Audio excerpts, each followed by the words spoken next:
എത്ര രാജ്യങ്ങൾ നമ്മുടെ രാജ്യത്തെ പ്രധാനമന്ത്രി സന്ദർശിച്ചിട്ടുണ്ട്? എണ്ണിയാൽ ഒടുങ്ങാത്ത രാജ്യങ്ങളിലെ സന്ദർശകനാണ് നമ്മുടെ രാജ്യത്തെ പ്രധാനമന്ത്രി. ഇറ്റാലിയൻ പ്രധാനമന്ത്രി മെലഡിയുമായി പോയ നരേന്ദ്രമോദിയുടെ കഥ ലോകത്തെമ്പാടും സംഘപരിവാറുകാർ പാടി നടക്കുകയാണ്, ഹിറ്റാക്കാൻ ശ്രമിക്കുകയാണ്. നമ്മുടെ ഇൻസ്റ്റഗ്രാമിലേക്കും ചില സംഘപരിവാർ സുഹൃത്തുക്കൾ മെലോണിക്ക് മെലഡി കൊടുത്ത കഥയും പറഞ്ഞ് വീരസ്യം പറയാൻ വന്നു ചേരാറുണ്ട്. മെലോണിക്ക് മെലഡിയും കൊണ്ടുപോയ മോഡിയോട് ഈ രാജ്യത്തെ വിദ്യാർത്ഥികൾ ചോദിക്കാൻ ആഗ്രഹിക്കുന്ന ഏറ്റവും അടിസ്ഥാനപരമായ ചോദ്യം, ഈ മരണപ്പെട്ട 7 വിദ്യാർത്ഥികളിൽ ആദ്യമെങ്കിലും ഒരാളുടെ വീട്ടിലേക്ക് ഒരു സമാശ്വാസത്തിന്റെ വാക്കും കൊണ്ട് എന്തേ മിസ്റ്റർ നരേന്ദ്രമോദി നിങ്ങൾക്ക് കടന്നു ചെല്ലാൻ കഴിയാതെ പോകുന്നു? ഞങ്ങൾ ഈ രാജ്യത്തിന്റെ സന്തതികളല്ലേ? ദേശീയതയെ പറ്റി, ഈ രാജ്യത്തിന്റെ സംസ്കാരത്തെ പറ്റി, രാജ്യത്തിന്റെ ദേശീയതാബോധത്തെ പറ്റി വീറുവോളം ഭാഷയിൽ രാജ്യത്തെമ്പാടും പ്രസംഗിച്ചു നടക്കുന്ന നരേന്ദ്രമോദി ഞങ്ങളും ഈ രാജ്യത്തിന്റെ സന്തതികളാണ്. രാജ്യത്തെ 138 കോടി ജനതയിൽ ആ ജനതയുടെ ഭാഗം തന്നെയാണ് ഈ 22 ലക്ഷം നീറ്റ് പരീക്ഷ എഴുതിയ വിദ്യാർത്ഥികൾ. അതേ ജനതയുടെ ഭാഗം തന്നെയാണ് 7 പേർ രാജ്യത്ത് നീറ്റ് പരീക്ഷയുടെ പേരിൽ ആത്മഹത്യ ചെയ്ത വിദ്യാർത്ഥികൾ. പാകിസ്ഥാനെ ക്രിക്കറ്റ് മത്സരത്തിൽ ഇന്ത്യ പരാജയപ്പെടുത്തുമ്പോ ദേശസ്നേഹം ഊറ്റം കൊള്ളുന്നവരെ ഞാനും നിങ്ങളും കണ്ടിട്ടുണ്ട്. ഇന്ത്യയും പാകിസ്ഥാനും തമ്മിൽ യുദ്ധം നടക്കുമ്പോ പാകിസ്ഥാനേക്കാൾ മിസൈൽ അയക്കാൻ നരേന്ദ്രമോദി നിർദ്ദേശം കൊടുത്തുവെന്ന് ഫേസ്ബുക്കിനകത്തും വാട്സപ്പ് യൂണിവേഴ്സിറ്റിക്കകത്തും വീരസ്യം പറയുന്ന സംഘപരിവാറുകാരെ ഞാൻ കണ്ടിട്ടുണ്ട്. അപ്പോഴെല്ലാം ദേശീയതാബോധം രാജ്യത്തെ മനുഷ്യർക്കുണ്ടായിക്കോട്ടെ, ഞങ്ങൾക്ക് തർക്കമില്ല. പക്ഷേ രാജ്യത്തിന്റെ സന്തതികളായ ഈ നാടിന്റെ ഭാവിയെ നയിക്കണ്ട, നാളെയുടെ സ്വപ്നങ്ങളായി മാറേണ്ട 7 വിദ്യാർത്ഥികൾ രാജ്യം ഭരിക്കുന്ന ഗവൺമെന്റിന്റെ പിടിപ്പുകേട് കൊണ്ട്, അഴിമതി കൊണ്ട് രാജ്യത്ത് ജീവൻ നഷ്ടപ്പെടുത്തേണ്ടി വരുമ്പോ ആ 7 വിദ്യാർത്ഥികൾക്ക് വേണ്ടി ഉയരാത്ത ഏത് ദേശീയതാബോധമാണ് സംഘപരിവാറുകാരെ നിങ്ങളെ നയിക്കുന്നതെന്ന് ഞങ്ങൾ ചോദിക്കാൻ ആഗ്രഹിക്കുന്നു. അവിടെയാണ് നിങ്ങളുടെ ദേശീയത ഉയരേണ്ടത്. നിങ്ങൾ ഒരു ഇന്ത്യക്കാരനാണെങ്കിൽ, നിങ്ങളൊരു ദേശീയവാദിയാണെങ്കിൽ, നിങ്ങളുടെ സഹോദരന്മാരായ 7 കൊച്ചു കുഞ്ഞുങ്ങൾ, സഹോദരങ്ങൾ ഈ രാജ്യത്ത് നടന്നൊരു പരീക്ഷാട്ടിമറിയിൽ ജീവിതം നഷ്ടപ്പെട്ട ഈ രാജ്യത്ത്, ലോകത്ത് വിട പറഞ്ഞ് ആത്മഹത്യ ചെയ്തു പോകുമ്പോ അവരുടെ ജീവിതത്തിന് വേണ്ടി ശബ്ദമുയർത്താൻ കഴിഞ്ഞില്ലെങ്കിൽ നിങ്ങൾ ഒരു ഇന്ത്യക്കാരൻ പോലുമല്ല എന്ന് പറയാൻ ഞങ്ങൾ SFIക്കാർ ആഗ്രഹിക്കുകയാണ്. അവരുടെ നഷ്ടബോധത്തിൽ നിന്നാണ് ദേശീയതാ വികാരം ഉയർന്നത്. അവരുടെ നഷ്ടബോധത്തിൽ നിന്നാണ് ഈ രാജ്യത്തെ ഭരണകൂടം നടത്തുന്ന ദേശീയതാ വിരുദ്ധമായ, ജനദ്രോഹകരമായ അഴിമതികളെ പറ്റി നാം സംസാരിക്കേണ്ടത്. അവിടെയാണ് SFIയുടെ ഈ സമരം പ്രസക്തമാവുന്നത്. നാം മനസ്സിലാക്കേണ്ടത്, കേരളം പോലെ ഏറ്റവും സിവിക് സെൻസ് ഉള്ള ഒരു സമൂഹത്തിൽ പോലും നമ്മുടെ കുഞ്ഞുങ്ങളിൽ ഈ പരീക്ഷാട്ടിമറി സൃഷ്ടിച്ചിരിക്കുന്ന മാനസിക സമ്മർദ്ദം ചെറുതല്ല എന്ന തിരിച്ചറിവ് നമുക്കുണ്ടാവേണ്ടതായിട്ടുണ്ട്. കാസർഗോഡ് ജില്ലയിലാണ് ഐജ എന്ന പെൺകുട്ടി മരണപ്പെട്ടിട്ട് ഇപ്പൊ 4 ദിവസങ്ങൾ പിന്നിടുകയാണ്. നീറ്റ് പരീക്ഷ എഴുതിയതിന്റെയും തുടർന്ന് എഴുതാൻ പോകുന്നതിന്റെയും മാനസിക സമ്മർദ്ദത്തിൽ കോട്ടയത്തെ പ്രധാനപ്പെട്ട എൻട്രൻസ് കോച്ചിങ് സെന്ററായ പാലാ ബ്രില്യന്റിൽ വെച്ചാണ് ആ പെൺകുട്ടി ആത്മഹത്യ ചെയ്യുന്നത്. ഞാനിത് പ്രസംഗിക്കുമ്പോ ഇങ്ങനൊരു ആത്മഹത്യ കേരളത്തിനകത്ത് നടന്ന വിവരം ഈ കേരളത്തിലെ ബഹുഭൂരിപക്ഷം വരുന്ന മനുഷ്യർ അറിഞ്ഞിട്ടില്ല എന്ന് അടിവരയിട്ട് പറയാൻ ഞാൻ ആഗ്രഹിക്കുക. കേരളത്തിലെ മുഖ്യധാരാ മാധ്യമങ്ങൾ ഉറക്കത്തിലാണ്. കേരളത്തിലെ മുഖ്യധാരാ മാധ്യമങ്ങൾ കേരളത്തിൽ പുതുമണവാളനെ പോലെ അവതരിച്ചിരിക്കുന്ന മുഖ്യമന്ത്രിയുടെ അവദാനങ്ങൾ പാടുന്ന തിരക്കിലാണ്.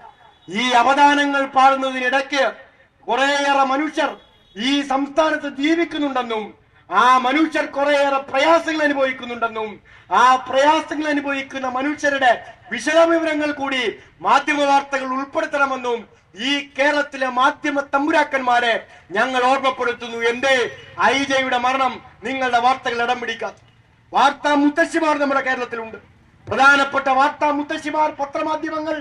ഇന്ന് ആ പത്രമാധ്യമങ്ങളുടെ ഫ്രണ്ട് പേജ് നിങ്ങൾ എടുത്ത് പരിശോധിച്ചാൽ ആ ഫ്രണ്ട് പേജിലെങ്ങും ഐജയെ പോലൊരു പെൺകുട്ടി ഈ കേരളത്തിനകത്ത് ആത്മഹത്യ ചെയ്യുന്നു എന്നതിന്റെ വാർത്ത കൊടുക്കാൻ അവർക്ക് സമയം കിട്ടിയതേ ഇല്ല. ആരെയാണ് ഇവർ ഭയപ്പെടുന്നത്? ഈ വാർത്ത കൊടുക്കേണ്ടി വന്നാൽ കേരളത്തിലെ പ്രധാനപ്പെട്ട ഒരു എൻട്രൻസ് കോച്ചിങ് സ്ഥാപനമായ പാലാ ബ്രില്യന്റിനെ കൂടി എഴുതേണ്ടി വരുമെന്ന് ഭയപ്പെട്ടിട്ടാണോ മാധ്യമങ്ങൾ ഈ വാർത്ത മുക്കിയത്? പൊതുസമൂഹത്തോട് മാധ്യമങ്ങൾ പറയാൻ തയ്യാറാവണം. പാലാ ബ്രില്യന്റ് നന്നായി പരസ്യം കൊടുക്കുന്ന ഒരു സ്ഥാപനമാണ്. അങ്ങനെ നന്നായി പരസ്യം കൊടുക്കുന്ന ഒരു കറവ പശു, ആ കറവ പശുവിന്റെ സ്ഥാപനത്തിൽ ഒരു പെൺകുട്ടി ആത്മഹത്യ ചെയ്താൽ ആ ആത്മഹത്യയുടെ കാരണം എന്തു തന്നെ ആയിക്കോട്ടെ, ആ ആത്മഹത്യയുടെ കാരണങ്ങൾ വിശദീകരിക്കാൻ കണ്ടെത്താൻ രാജ്യത്തെ ഭരണ സംവിധാനത്തോടൊപ്പം മാധ്യമങ്ങൾക്ക് ഒരു പങ്കുണ്ടായിരുന്നു. പക്ഷേ മാധ്യമങ്ങൾ നിശബ്ദമായി നോക്കിയിരിക്കുകയാണ്.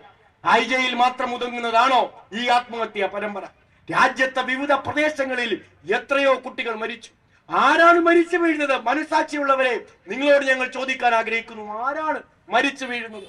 16ഉം 17ഉം 18ഉം വയസ്സുള്ള നമ്മുടെ സഹോദരന്മാർ സഹോദരിമാരാണ് ഈ മരിച്ചു വീഴുന്നതെന്ന ബോധ്യം നമുക്കുണ്ടാവാതെ പോകുന്നത് എന്തുകൊണ്ടാണ്?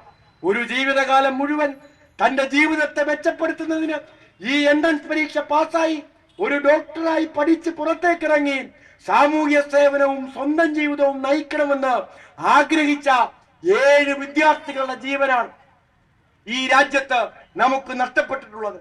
എന്നിട്ടും നാം നിശബ്ദമായിരിക്കുകയാണ്. മഹാരാഷ്ട്രയിലെ നാഗ്പൂരിലാണ് ആകാംക്ഷ എന്ന് പറയുന്ന പെൺകുട്ടി ആത്മഹത്യ ചെയ്യുന്നത്. നാഗ്പൂരിന് മറ്റൊരു പ്രത്യേകത ഉണ്ട് കേട്ടോ. രാജ്യം ഭരിക്കുന്നത് BJP ഗവൺമെന്റ് ആണെങ്കിലും രാജ്യം ഭരിക്കുന്ന BJP ഗവൺമെന്റിനെ നിയന്ത്രിക്കുന്നത് സംഘപരിവാരമാണ്, RSS ആണ്. RSS ഇരിക്കാൻ പറയുമ്പോൾ ഇരിക്കുകയും നിൽക്കാൻ പറയുമ്പോൾ നിൽക്കുകയും ഒപ്പിടാൻ പറയുമ്പോൾ ഒപ്പിടുകയും ചെയ്യുന്ന ആളാണ് രാജ്യത്തിന്റെ പ്രധാനമന്ത്രിയും മന്ത്രിമാരും. ആ RSSന്റെ കാര്യാലയം സ്ഥിതി ചെയ്യുന്നത് നാഗ്പൂരിലാണ്. RSSന്റെ കാര്യാലയം സ്ഥിതി ചെയ്യുന്ന നാഗ്പൂരിലാണ് ആകാംക്ഷ എന്ന് പറയുന്ന 18 വയസ്സുകാരി ആത്മഹത്യ ചെയ്തതെന്ന് നാം ഓർക്കേണ്ടതായിട്ടുണ്ട്. ആകാംക്ഷയുടെ ആത്മഹത്യാ കുറിപ്പ് നമ്മുടെ രാജ്യത്ത് പുറത്തേക്ക് വന്നു. മരണശേഷം ആകാംക്ഷയുടെ മാതാപിതാക്കളും അമ്മാവനും രാജ്യത്തെ പ്രധാനപ്പെട്ട മാധ്യമങ്ങളെ അഭിസംബോധന ചെയ്ത് ആകാംക്ഷയുടെ മരണത്തെ പറ്റി പറഞ്ഞു. അതിൽ ആകാംക്ഷയുടെ അമ്മാവൻ പറയുന്ന ഒരു വാചകം നമ്മുടെ എല്ലാവരുടെയും മനസ്സിൽ തിങ്ങി നിൽക്കുന്നതാണ്. കിസാൻ ക്രെഡിറ്റ് ലോണിൽ നിന്ന് 3.5 ലക്ഷം രൂപ ലോൺ എടുത്താണ് ദരിദ്രനായ കർഷകനായ ആകാംക്ഷയുടെ അച്ഛൻ ആകാംക്ഷയെ എൻട്രൻസ് കോച്ചിങ്ങിന് പറഞ്ഞിരിക്കുന്നത്. ആകാംക്ഷ പഠിക്കാൻ പോയി, എൻട്രൻസ് കോച്ചിങ് സ്ഥാപനത്തിൽ നന്നായി പഠിച്ചു, ഈ നീറ്റ് പരീക്ഷ നന്നായി എഴുതി, പരീക്ഷ എഴുതി വീട്ടിലേക്ക് വന്ന് വീട്ടുകാരോട് ആകാംക്ഷ പറഞ്ഞത് 760-ൽ 650 മാർക്ക് എനിക്ക് ഉറപ്പായും കിട്ടുമെന്നാണ്. അങ്ങനെ ആ കുടുംബത്തിന്റെ ആകെ പ്രതീക്ഷയായി സന്തോഷമായി ആ എൻട്രൻസ് പരീക്ഷയിൽ മകൾ പാസ്സാകുമെന്ന് പ്രതീക്ഷിച്ചിരിക്കുമ്പോഴാണ് ആ പരീക്ഷ തന്നെ റദ്ദ് ചെയ്ത് കേന്ദ്ര ഗവൺമെന്റ് ഉത്തരവിറക്കുന്നത്. ഇനിയും എനിക്ക് ഈ മാനസിക സമ്മർദ്ദം താങ്ങി ഒരു പരീക്ഷ കൂടി എഴുതാൻ കഴിയുമെന്ന് എനിക്ക് വിശ്വാസമില്ല എന്ന് എഴുതി വെച്ചാണ് 18 വയസ്സുകാരിയായ ആകാംക്ഷ ഈ ലോകത്തോട് വിട പറഞ്ഞതെന്ന് ഞാനും നിങ്ങളും ഓർത്തെടുക്കേണ്ടതായിട്ടുണ്ട്. തന്റെ ജീവിതത്തെ എല്ലാം പണയപ്പെടുത്തി മക്കളുടെ വിദ്യാഭ്യാസത്തിന് വേണ്ടി ആ ജീവിതത്തെ പണയപ്പെടുത്തി പൈസ കണ്ടെത്തി പഠിപ്പിക്കുന്ന രക്ഷിതാക്കളോട് ഇനി എനിക്ക് ഈ മാനസിക സമ്മർദ്ദം താങ്ങി ജീവിക്കാൻ കഴിയുമെന്നോ പരീക്ഷ എഴുതി പാസ്സാവാൻ കഴിയുമെന്നോ വിശ്വാസമില്ല. അതുകൊണ്ട് അച്ഛനും അമ്മയും എന്നോട് ക്ഷമിക്കണമെന്ന് ആത്മഹത്യാ കുറിപ്പ് എഴുതി ഒരു 18 വയസ്സുകാരിക്ക് ഈ രാജ്യത്ത് ആത്മഹത്യ ചെയ്യേണ്ടി വരുന്നുണ്ടെങ്കിൽ രാജ്യം ഭരിക്കുന്നവർ മനസ്സിലാക്കേണ്ടത് അതൊരാത്മഹത്യയല്ല, നിങ്ങൾ നേരിട്ട് നടത്തിയിരിക്കുന്ന കൊലപാതകമാണ് എന്ന് രാജ്യം ഭരിക്കുന്നവർ മനസ്സിലാക്കണം, ബോധ്യപ്പെടണം. നിങ്ങളുടെ ഏറ്റവും പ്രധാനപ്പെട്ട വിദ്യാഭ്യാസ അഴിമതിയുടെ ഇരയായി കൊല്ലപ്പെട്ട വിദ്യാർത്ഥിയാണ് ആകാംക്ഷയും ഐജയുമെല്ലാം എന്ന് നിങ്ങൾ തിരിച്ചറിയേണ്ടതായിട്ടുണ്ട്.